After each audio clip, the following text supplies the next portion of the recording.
असे म्हटले जाते की बहुतेक वेळा संकटे ही अशी साधने असतात ज्याद्वारे देव आम्हाला चांगल्या गोष्टींसाठी घडवीत असतो. काय आपण देवाचे चांगुलपण अनुभवले आहे? उपासना उपासना उपासना उपासना प्रभुजी करो उपासना प्रभुजी करो उपासना उपासना उपासना उपासना. तारण देणाऱ्या प्रभू येशू ख्रिस्ताच्या सामर्थ्यवान नावात आपणा सर्वांस प्रेमपूर्वक सलाम. उपासना कार्यक्रमामध्ये आपले हार्दिक स्वागत. प्रियांनो, मनुष्याने कितीही प्रयत्न केला तरीही त्याच्या जीवनामधील संकट त्याला टाळता येत नाहीत. जणू काही अशी संकट त्याच्या जीवनातील एक अविभाज्य गोष्ट असते. त्यासाठी त्याला देवावरील विश्वासाद्वारे क्षमा आणि सुटकेसाठी विनंती करावी लागते. आम्ही जर आत्मपरीक्षण केले तर काय आम्हाला आमची पापे दिसतात? म्हणूनच प्रियांनो, आम्ही स्वतःच्या नीतिमत्वाच्या आधारावर देवाकडे कशी विनंती करावी हे कदाचित आम्हाला एक कोड असू शकतं. प्रियांनो, आपण देवाद्वारे आपल्या पापाची क्षमा कशी करून घ्यावी आणि संरक्षण कसे मिळवावे याचे अध्ययन आज आपण करणार आहोत. तर मग चला प्रियांनो, आपण आपल्या अध्ययनाची सुरुवात करूया. श्रोत्यांनो, आम्ही पाहिलं की 25व्या स्तोत्रामध्ये कशा प्रकारे दावीद परमेश्वराला स्मरण करून देत आहे की वात्सल्य आणि कळवळा ही दोन्ही तुझ्या स्वभावाची वैशिष्ट्ये आहेत आणि त्यांना स्मरून तू माझे सहाय्य कर. श्रोत्यांनो, देवापुढे आमची पात्रता, आमचे सद्गुण, आमची सत्कृत्ये मातीमोल आहेत. त्यांच्या आधारावर आम्ही देवाकडून काही मिळवू शकणार नाही. त्याच्या दृष्टीने आमची सत्कृत्ये घाणेरड्या चिन्हांप्रमाणे आहेत. म्हणून स्तोत्रकर्ता या ठिकाणी देवाला त्याच्या सद्गुणांची आठवण करून देत आहे, जाणीव करून देत आहे. याच कारणाने तो 25वे स्तोत्र 7व्या वचनात म्हणतो, स्तोत्रसंहिता 25वा अध्याय आणि 7वे वचन, हे परमेश्वरा, माझी तारुण्यातली पातके व माझे अपराध आठवू नको. तू आपल्या वात्सल्यानुसार माझे स्मरण कर.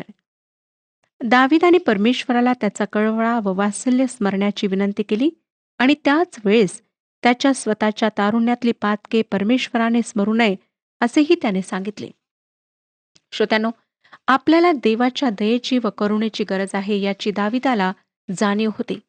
25वे स्तोत्र 8 आणि 9 वचने आता आपण वाचूया. परमेश्वर उत्तम व सरळ आहे, म्हणून तो पातक्यास सन्मार्ग दाखवितो. तो नम्र जनास न्यायपथाला लावितो. तो दीनास आपला मार्ग शिकवतो. श्रोत्यानो, परमेश्वराचा चांगुलपणा, त्याची प्रीती व त्याचे न्यायत्व आम्हाला त्याने जे ख्रिस्तामध्ये तारण दिलेले आहे त्यात प्रगट करण्यात आलेले आहे. येशू ख्रिस्ताने पाप्यांसाठी मरण पत्करले, जेणेकरून त्यांच्या वाटेची शिक्षा त्याने स्वतः भोगली व स्वतःमधून त्यांच्यासाठी परमेश्वराकडे जाण्याची वाट तयार केली. आणि जे नम्र व दीन आहेत त्यांना परमेश्वर आपला मार्ग शिकवतो. तो 11व्या वचनात म्हणतो, हे परमेश्वरा, तू आपल्या नावासाठी माझ्या दुष्टाईची क्षमा कर, कारण ती फार झाली आहेत. प्रभू परमेश्वर ख्रिस्तामुळे आमच्या पापांची क्षमा करतो, आमच्या सद्गुणांस्तव नाही. आम्ही क्षमेस पात्र नाही. श्रोतानो, परमेश्वराने दाविदाला क्षमा केली आणि जर आम्ही प्रभू येशू ख्रिस्तावर विश्वास ठेवला तर आम्हालाही तो क्षमा करेल. एकदा एक धर्मनिंदक माझ्याकडे येऊन कुत्सितपणे हसून म्हणाला, परमेश्वराने दाविदासारखा जो अतिशय पापी होता अशा माणसाला का निवडले? यावर मी त्याला उत्तर दिले, बंधू, या गोष्टीतून तुला व मला मोठा दिलासा मिळतो, कारण देवाने जर दाविदाचे तारण केले तर तुझे व माझे तारण होण्याची ही संधी आम्हाला आहे. आपल्या लोकांविषयी, इस्रायलाविषयी परमेश्वर इर्मयाचे पुस्तक 31वा अध्याय आणि 34व्या वचनात म्हणतो, इर्मयाचे पुस्तक 31वा अध्याय 34वे वचन, मी त्यांच्या अधर्माची क्षमा करीन, मी त्यांचे पाप यापुढे स्मरणार नाही. आता पुढे 25वे स्तोत्र 14व्या वचनात आपण वाचतो, परमेश्वराचे सख्य त्याचे भय धरणाऱ्याशी असते, तो आपला करार त्यास कळविल. दुसऱ्या एका भाषांतरात म्हटले आहे, परमेश्वराचे रहस्य त्याचे भय धरणाऱ्यांबरोबर असते. आणि ही गोष्ट खरी आहे. आम्ही जितके आज्ञाधारकपणे परमेश्वराच्या मार्गात चालतो, तितके तो आम्हाला त्याच्या वचनाची गुजे प्रगट करतो. आज जर आम्ही काही लोकांच्या जीवनाचे अवलोकन केले तर आढळेल की ख्रिस्ती जीवनाविषयी त्यांच्या मनात अनेक प्रश्न आहेत. त्यांना पवित्र वचनातील बऱ्याच गोष्टी समजत नाहीत. आणि हे सुद्धा समजत नाही की परमेश्वर काही विशिष्ट गोष्टी का करतो. ते नेहमीच प्रश्नांच्या जाळ्यात फसलेले राहतात. परंतु परमेश्वराचे रहस्य त्याचे भय धरणाऱ्यांबरोबर असते. जेव्हा आम्ही परमेश्वरासोबत चालतो, तेव्हा आम्हाला प्रश्न विचारण्याची आवश्यकता नाही. आम्ही अगदी निर्धास्तपणे स्वतःचा हात त्याच्या हातात देऊन चालायला हवे. अनेक प्रश्न जे आम्हाला अविश्वासाने भरतात, मनात शंका निर्माण करतात, त्यांना विसरून फक्त त्याच्या हातात हात देऊन त्याच्यासोबत आम्ही चालायला हवे. इर्मियाचे पुस्तक 33 अध्याय आणि 3 वचनात वचन आम्हाला सांगतं, मला हाक मार म्हणजे मी तुला उत्तर देईन व तुला ठाऊक नाहीत अशा मोठ्या व गहन गोष्टी तुला सांगेन. अब्रामाला परमेश्वराचा मित्र समजण्यात येते, कारण तो विश्वासाने व आज्ञाधारकपणे त्याच्यासोबत चालला. आजही तोच परमेश्वर आमच्यासह आहे, पण आम्ही त्याच्या कितपत सन्निध आहोत हा प्रश्न आहे. पुढे 15 ते 17 वचने पहा काय सांगतात. माझे नेत्र परमेश्वराकडे नित्य लागले आहेत, म्हणून तो माझे पाय जाळ्यातून सोडविल. माझ्याकडे वळून मला प्रसन्न हो, कारण मी निराश्रित व दीन आहे. माझ्या मनावरचे दडपण काढ, माझ्या संकटातून मला सोडव. श्रोत्यानो, दाविदाच्या मनस्थितीचे एक सुंदर प्रतिबिंब या ठिकाणी आम्हाला पाहायला मिळते. एकीकडे तो परमेश्वरावर श्रद्धा ठेवून आहे, तर दुसरीकडे त्याचा धावा सतत चालू आहे. हा अनुभव तर मला वाटतं प्रत्येक देवभिरू व्यक्तीला येत असावा. एकीकडे देवावर भरोसा ठेवायचा, तर दुसरीकडे सतत त्याची याचना करायची. आणि अशा संकटाच्या अडचणीच्या वेळेस देव आणि मी आमच्यात माझ्या पापांची भिंत असू नये अशी तीव्र इच्छा असते, म्हणून आपोआप पाप कबुलीची प्रार्थनाही केल्या जाते. म्हणूनच 18व्या वचनात दावीद देवाला म्हणतो, माझी दैन्यावस्था व माझे कष्ट पहा, माझ्या सर्व पापांची क्षमा कर. आणि पुन्हा तो, जेव्हा आम्ही कष्टात त्रासात असतो, तेव्हा आम्ही फार लवकर पाप कबुली देतो, असं आम्हाला अनुभवायला येतं. नंतर तो पुन्हा पूर्वीसारखीच प्रार्थना करून 19 ते 22 या वचनांमध्ये म्हणतो, माझे वैरी पहा, ते फार झाले आहेत. ते अत्यंत कठोरपणे माझा द्वेष करीतात. माझ्या जीवाचे रक्षण कर, मला मुक्त कर. मी तुझा आश्रय धरील आहे, म्हणून माझी फजिती होऊ देऊ नको. सात्विकपण व सरळपण माझे संरक्षण करोत, कारण मी तुझी प्रतीक्षा करीत आहे. हे देवा, इस्रायलास त्याच्या सर्व संकटातून सोडव. ही एक सुंदर प्रार्थना आहे श्रोत्यानो. दाविदाच्या आणि तुमच्या व माझ्या वैयक्तिक जीवनाविषयी तर ती आहेच, परंतु इस्रायल देश व पृथ्वीवर जे भयंकर संकट येणार आहे त्या संदर्भात ती आहे. आता आपण 26व्या स्तोत्राला सुरुवात करीत आहोत. या स्तोत्रामध्ये दावीद स्वतःच्या नीतिमत्वाच्या आधारावर परमेश्वराजवळ विनंती करीत आहे. आपण 25व्या स्तोत्रात पाहिले की दाविदाने आपली पातके कबूल केली आणि तो एक पापी व्यक्ती होता. पण 26व्या स्तोत्रात आपण दाविदाला स्वतःच्या नीतिमत्वाविषयी बोलताना पाहतो. दावीद काही अंशी नीतिमान होता. येशू ख्रिस्तावर विश्वास ठेवल्याने येशू ख्रिस्ताचे नीतिमत्व आम्हाला परिधान करावयास मिळाले आहे. करिंथकरास पहिले पत्र 1 अध्याय आणि 30व्या वचनात प्रेषित पौलाने म्हटले आहे की त्याकडून तुम्ही ख्रिस्त येशूमध्ये आहात. तो देवापासून आपल्याला ज्ञान, नीतिमत्व, पवित्रीकरण व पाप विमोचन असा झाला. श्रोत्यानो, ख्रिस्ताच्याद्वारे आम्हाला तारण व नीतिमत्व प्राप्त होते आणि त्याच्यामध्ये आम्ही परिपूर्ण आहोत. 26वे स्तोत्र पहिली 2 वचने आता आपण वाचूया. हे परमेश्वरा, माझा न्याय कर, कारण मी सात्विकपणे वागलो आहे आणि परमेश्वरावर भरोसा ठेविला आहे. मी घसरणार नाही. हे परमेश्वरा, मला कसास लाव, माझी पारख कर, माझे अंतर्याम व माझे हृदय पडताळून पहा. हे स्तोत्र दाविदाच्या वर्तनाविषयी आम्हाला सांगते. दाविदाने एक मोठे भयंकर पाप केले, पण तो पापात राहिला नाही. त्याने ते भयंकर पाप जरी केले तरी त्याविषयी तो अतिशय पश्चातापित झाला व त्यानंतर त्याने ते पाप पुन्हा केले नाही. आणि जे पाप दाविदाने केले ते तर बाबिलोनचा राजा रोजच करीत होता. परंतु दाविदाचे पाप शुभ्र बर्फावर रक्ताचा लाल भडक डाग असावा त्याप्रमाणे दिसणारे आहे. कारण आयुष्यामध्ये तो फारच देवभरूप्रमाणे राहिला. दाविदाची देवावर अढळ श्रद्धा होती म्हणून तो देवापासून ढळला नाही. आणि त्याला माहीत होते की परमेश्वरावर श्रद्धा ठेवल्यामुळे परमेश्वर त्याला ढळू देणार नाही. हे स्तोत्र आम्हाला पहिल्या स्तोत्राची आठवण करून देते. देवावरील त्याच्या अढळ विश्वासामुळे दावीद घसरला नाही. असं नाही की तो फार दृढ होता. त्याला माहीत होते की तो नाही, परंतु त्याला हे माहीत होते की त्याने देवावर विश्वास ठेवला आहे तर देव त्याचं रक्षण करणार. 26 स्तोत्र 3 ते 5 वचने आता आपण वाचूया. तुझे वात्सल्य माझ्या दृष्टीपुढे आहे. तुझ्या सत्य मार्गाने मी चाललो आहे. अधम लोकात मी बसलो नाही. कपटी लोकांची संगत मी धरणार नाही. दुष्कर्म्यांच्या सभेचा मी द्वेष करीतो. दुर्जनांबरोबर मी बसणार नाही. श्रोत्यानो, दाविदाची ही प्रार्थना आम्हाला पहिल्या स्तोत्राची आठवण करून देते. खरोखर जो पुरुष दुर्जनांच्या मसलतीने चालत नाही, पापी जनांच्या मार्गात पाऊल घालीत नाही आणि धर्मनिंदकांच्या बैठकीत बसत नाही, तो सुखी आहे.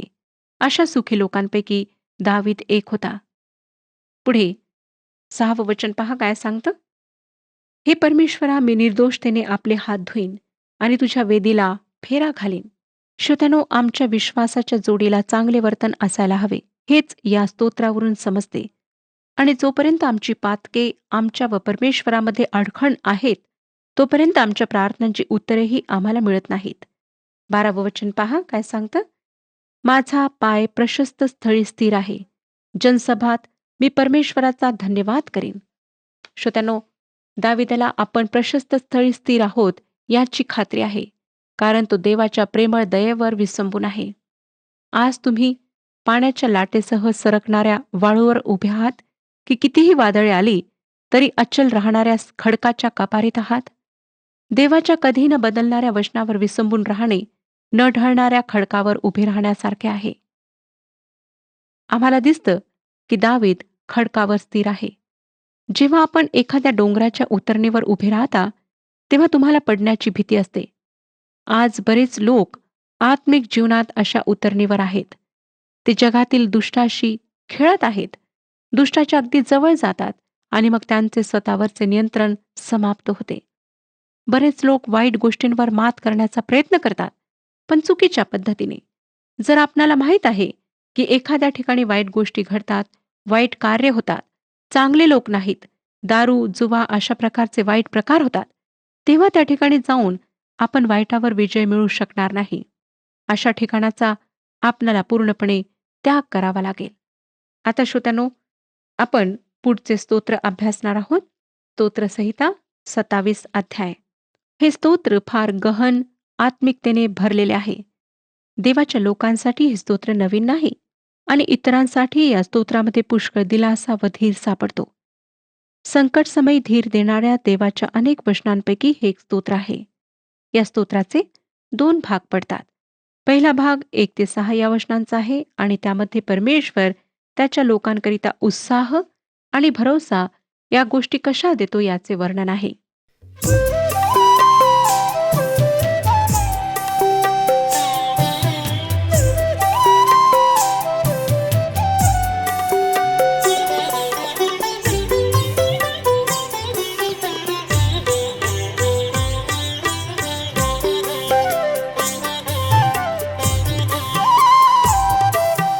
तव सहवास घडावा प्रभु रे, क्षणभर विरह नसावा.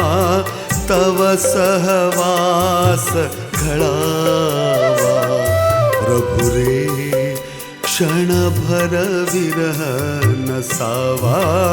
तव सहवास घडावा.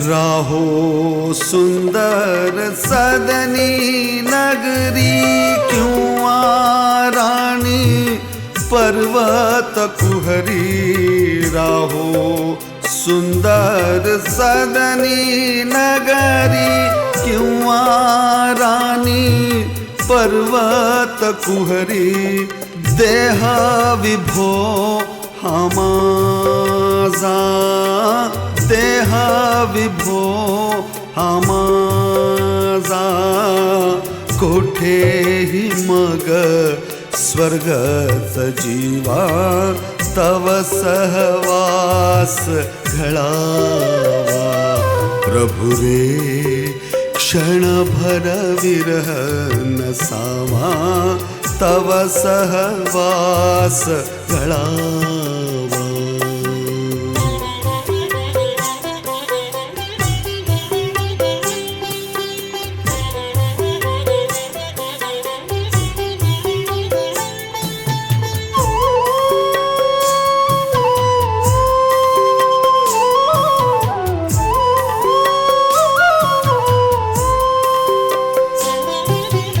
मृदुल फुलांची सुखकर शय्या किंवा प्रस्तर खंड निजाया मृदुल फुलांची सुखकर शय्या.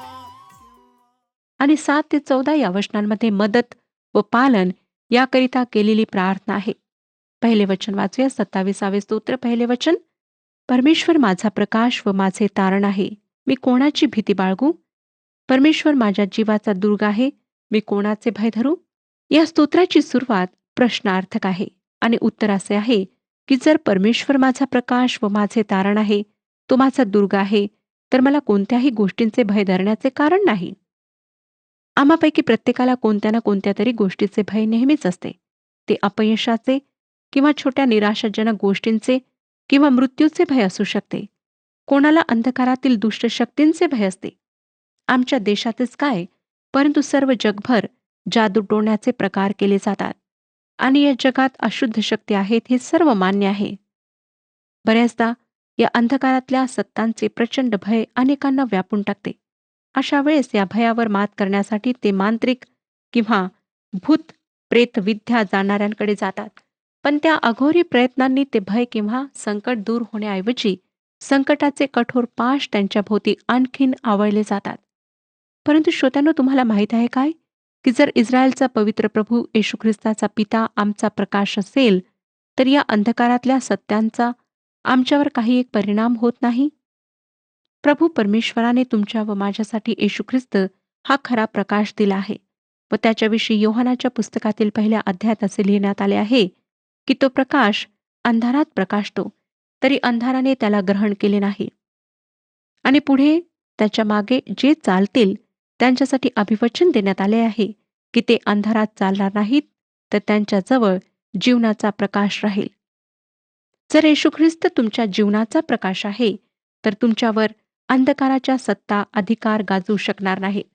कारण तो फक्त खरा प्रकाशच नाही, तर कलसेकरास पत्र याचा पहिला अध्याय आणि 15वे वचन यामध्ये म्हटल्याप्रमाणे अदृश्य देवाची प्रतिमा आहे आणि त्याच्या अधीन सर्व काही आहे.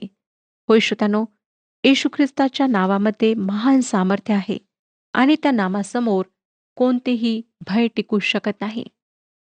हाच येशू ख्रिस्त आमचे तारण आहे. तो आमच्या पापांपासून, सैतानापासून व मृत्यूपासून सुटका करतो. परमेश्वराने त्याला आमच्यासाठी या पृथ्वीवर देह धारण करून पाठविले, यासाठी की जे कोणी त्याच्या नावावर विश्वास ठेवतात त्यांचा नाश होऊ नये, तर त्यांना सार्वकालिक जीवन प्राप्त व्हावे. त्याच्याविषयी प्रेषित पेत्र याने म्हटले, तारण दुसऱ्या कोणाकडून नाही, जेणेकरून आपले तारण व्हायचे असे दुसरे नाव आकाशाखाली मनुष्यांमध्ये दिलेले नाही. हेच ते तारण आहे श्रोत्यानो, ज्याविषयी दावीद बोलत होता. परमेश्वर माझा प्रकाश व माझे तारण आहे. देवाने येशू ख्रिस्ताद्वारे आम्हाला खरा प्रकाश व तारण दिलेले आहे. दावीद याच तारणाविषयी या स्तोत्रात बोलत आहे.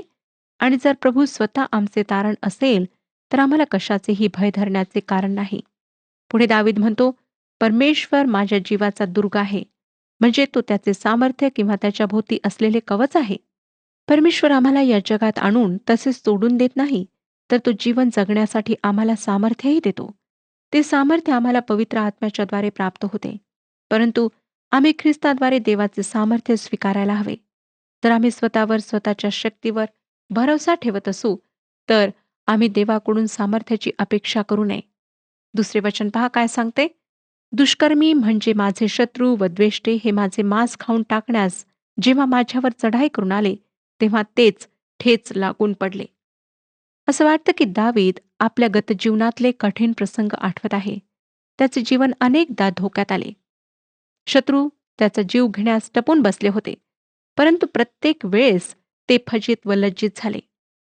एका मेंढपाळाच्या रूपात त्याच्या जीवनाची सुरुवात झाली, ज्यात त्याने मेंढराचे सिंह व जंगली प्राण्यांपासून रक्षण केले.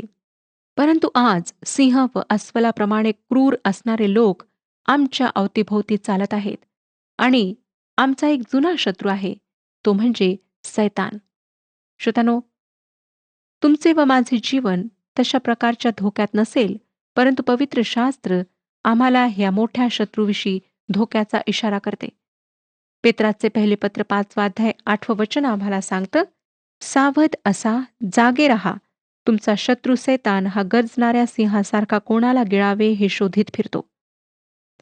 प्रार्थना व देवाच्या वचनाचे नियमित वाचन याद्वारे आम्हाला सैतानावर विजय प्राप्त करायला सामर्थ्य मिळते. आता आपण 3रे वचन वाचूया. 27वे स्तोत्र 3रे वचन. सैन्याने माझ्यापुढे ठाणे दिले तरी माझे हृदय कसरणार नाही. माझ्यावर युद्ध प्रसंग ओढवला तरीही मी हिंमत धरून राहीन. दाविदाचा भरोसा देवावर होता आणि आजही प्रभू परमेश्वराने आमच्यासाठी, त्याच्या लोकांसाठी ही ख्रिस्त येशूद्वारे साह्याची तरतूद करून ठेवली आहे. प्रभू येशू ख्रिस्ताने त्याला अनुसरणाऱ्यांना म्हटले, भिऊ नका आणि पहा, युगाच्या समाप्तीपर्यंत मी सदोदित तुम्हाबरोबर आहे. अनेकदा अनेक प्रकारचे भय आम्हाला ग्रासते, परंतु अशा वेळेस परमेश्वर त्याच्या वचनाद्वारे आम्हाला धीर देतो. यापुढचे वचन फार सुंदर आहे. वाचूया श्रोत्यानो 4थे वचन. परमेश्वराजवळ मी एक वरदान मागितले, त्याच्या प्राप्तीसाठी मी झटेन. ते हे की आयुष्यभर परमेश्वराच्या घरात माझी वस्ती व्हावी. म्हणजे मी परमेश्वराचे मनोहर रूप पाहत राहीन व त्याच्या मंदिरात ध्यान करीन. हे फार चांगले वचन आहे श्रोत्यानो. लक्षात घ्या की दाविदाने देवाजवळ सुख, संपत्ती, आराम, शांती या काहीच गोष्टी मागितल्या नाहीत. त्याने एकच व सर्वात महत्वाची गोष्ट मागितली व त्याचे म्हणणे असे की या गोष्टीच्या प्राप्तीसाठी तो आयुष्यभर झटत राहील. ती गोष्ट म्हणजे आयुष्यभर परमेश्वराच्या मंदिरात त्याची वस्ती व्हावी आणि त्याला परमेश्वराचे मनोहर रूप कायम न्याहाळता यावे. प्रेषित पौलाने देखील हीच इच्छा व्यक्त केली. फिलिप्पियरास पत्र 3 अध्याय आणि 13-14 वचनात तो म्हणतो. फिलिप्पियरास पत्र 3 अध्याय 13 आणि 14 वचने. मागील गोष्टींकडे दुर्लक्ष करून व पुढील गोष्टींकडे लक्ष लावून ख्रिस्त येशूमध्ये देवाचे जे वरील पाचारण, त्या संबंधीचे बक्षीस मिळविण्यासाठी मर्यादेवरील खुणेकडे मी धावतो, हेच एक माझे काम. त्याला केवळ एकच ध्यास लागला होता आणि म्हणून त्याला असेही म्हणता आले की जगणे हे मला ख्रिस्त व मरणे हे लाभ आहे. श्रोत्यानो, आज तुम्ही तुमच्या आंतरिक जीवनाकडे लक्ष देऊन पहा. तुम्हाला कोणत्या गोष्टींचे केवढे महत्त्व आहे याविषयी एक यादी अगदी प्रामाणिकपणे बनवा. पहा की तुमच्या जीवनात परमेश्वराचे नाव कोणत्या क्रमांकावर येते. तो तुमच्यासाठी सर्वश्रेष्ठ आहे काय? तो तुमच्या यादीमध्ये पहिल्या क्रमांकावर आहे काय? तुम्ही म्हणाल की त्याची गरज नाही. सतत देवदेव करणे मला पटत नाही. ठीक आहे, तुम्ही सतत देवदेव करू नका. पण पुन्हा एकदा प्रामाणिकपणे तुमच्या जीवनातल्या यश अपयशांचा नीट आढावा घ्या. तुमच्या निर्णयांविषयी, तुमच्या जीवनातल्या सर्व आशीर्वादांविषयी बारकाईने विचार करा. तुमचे स्वतःचे निर्णय कितपत सुज्ञतेचे निर्णय आहेत? तुम्ही तुमच्या जीवनातल्या सर्व आशीर्वादांसाठी किती जबाबदार आहात? तुमचे संरक्षण, तुमचे सुख, तुमची शांती यांचा उगम तुमच्या स्वतःमध्ये आहे काय? जितके तुम्ही प्रामाणिकपणाने विचार कराल, तितके प्रखरतेने तुम्हाला जाणवेल की तुमच्या सुख, शांती व आशीर्वादांच्या मागे केवळ एकच व्यक्ती आहे, ती म्हणजे तुमचा कृपाळू परमेश्वर. मग या परमेश्वराला तुम्ही तुमच्या जीवनातली अडगळीची, कोपऱ्यातली जागा का देता? तुमच्या जीवनाचा राजा बनण्याचा हक्क त्याला आहे, पण त्याने तो तुमच्या हाती दिला आहे. जोपर्यंत तुम्ही त्याला स्वतःच्या हृदय सिंहासनावर बसवणार नाही, तोपर्यंत तो तसाच कोपऱ्यात हाताची घडी घालून उभा राहील व तुमच्याकडे लक्ष ठेवेल. पण तुम्ही किती स्वार्थी आहात. जेव्हा संकटात तुम्ही पडता, तेव्हा त्या अडगळीत उभ्या असलेल्या तुमच्या प्रभूला तुम्ही समोर बोलावता. मदतीसाठी त्याच्या हातापाया पडता. शेवटी काम झाले की गरज सरो, वैद्य मरो, असे तुम्ही त्याच्याशी वागता. खरे आहे ना श्रोत्यानो? आमच्या जीवनात प्रथम स्थान मिळण्याचा हक्क, पात्रता व अधिकार त्याला आहे. आणि याहीपेक्षा एक सुंदर गोष्ट म्हणजे, एक गुपित मी तुम्हाला सांगू इच्छिते. ज्या सुखाच्या मागे धडपडत असताना तुम्ही परमेश्वराला कोपऱ्यातली जागा देताना, त्या सुखाचा उगम तर प्रभू परमेश्वरापासूनच आहे. ही गोष्ट लक्षात घ्या. आज जर आपण परमेश्वराला पहिले स्थान देत नाही, तर त्याला पहिले स्थान द्या. त्याला पहिले स्थान देऊन आपलं ह्या पृथ्वीवरचं जीवन व्यतीत करा. परमेश्वर आपणा सर्वांस आशीर्वाद देव. मागील कार्यक्रमातील प्रश्नाचे उत्तर आहे बी. दाविदाचे वैयक्तिक अनुभव आम्हाला 25 ते 39 या स्तोत्रांमध्ये वाचायला मिळतात. आजचे प्रश्न: परमेश्वराचे सख्य कोणाबरोबर असते? ए. त्याचे भय धरणाऱ्या, बी. त्याची स्तुती करणाऱ्या, सी. त्याचे स्मरण करणाऱ्या, डी. त्याला मान देणाऱ्या.